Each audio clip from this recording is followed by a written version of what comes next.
नमस्कार दोस्तों। दोस्तों एक सवाल है आपसे। जब सुबह आँख खुलती है तो सबसे पहले वाक्य आपके मन में क्या आता है?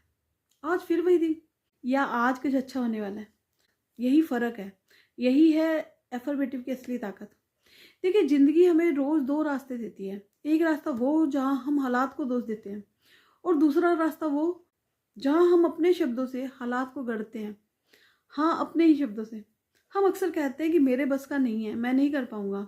मेरे साथ ही ऐसा क्यों होता है? और फिर हैरान होते हैं कि ज़िंदगी वैसी ही क्यों बनती जा रही है? क्योंकि मन वही मानता है जो आप उससे बार-बार कहते हैं। हमारे शास्त्रों में भी ये कहा गया है, यथा भावना तथा भवति। मतलब जैसी भावना वैसा ही भविष्य है।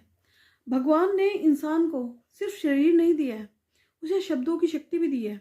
और यकीन मानिए, ये शक्ति किसी वरदान से कम नहीं है।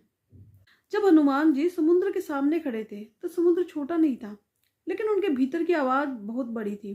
किसी ने आकर उन्हें भारी ताकत नहीं दी थी, बस उन्हें याद दिलाया गया कि तुम कर सकते हो।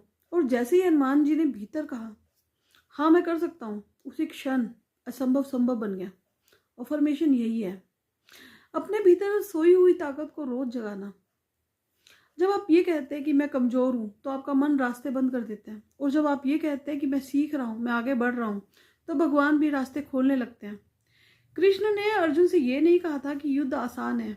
उन्होंने ये कहा था कि तू सिर्फ अपना कर्म कर दे, अपने मन को सही दिशा दे, अपने शब्दों को सही दिशा दे। एफर्मेटिव का मतलब झूठ बोलना नहीं है। अफर्मेटिव का मतलब है अभी जो है उससे बेहतर बनने पर विश्वास करना।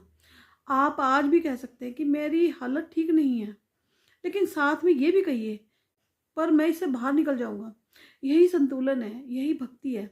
क्योंकि भक्ति सिर्फ मंदिर में हाथ जोड़ना नहीं होती है। भक्ति होती है भगवान पर भरोसा करके खुद पर विश्वास करना। सुबह उठकर अगर आप सिर्फ एक लाइन बोल लें, हे प्रभु आज मुझे मेरे डर से बड़ा बना देना, तो यकीन मानिए दिन अलग होगा। आपके शब्द आपकी प्रार्थना बन जाते हैं, और आपकी प्रार्थना आपकी पहचान।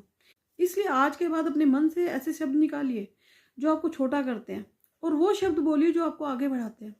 क्योंकि जब इंसान खुद के साथ खड़ा हो जाता है तो भगवान देर नहीं करते, वो भी साथ खड़े हो जाते हैं। और याद रखिए, आप जैसा खुद से बोलते हैं जिंदगी वैसा ही जवाब देती है। तो आज से नहीं, अभी से बोलिए, मैं तैयार हूँ, मैं सक्षम हूँ, और ईश्वर मेरे साथ है। तो जल्द ही मिलते हैं दोस्तों एक नई वीडियो के साथ। तब तक देखते रहिए मोटिवेशन एंड भक्ति की किरण। Till then bye bye. जय श्री राम, जय श्री राम।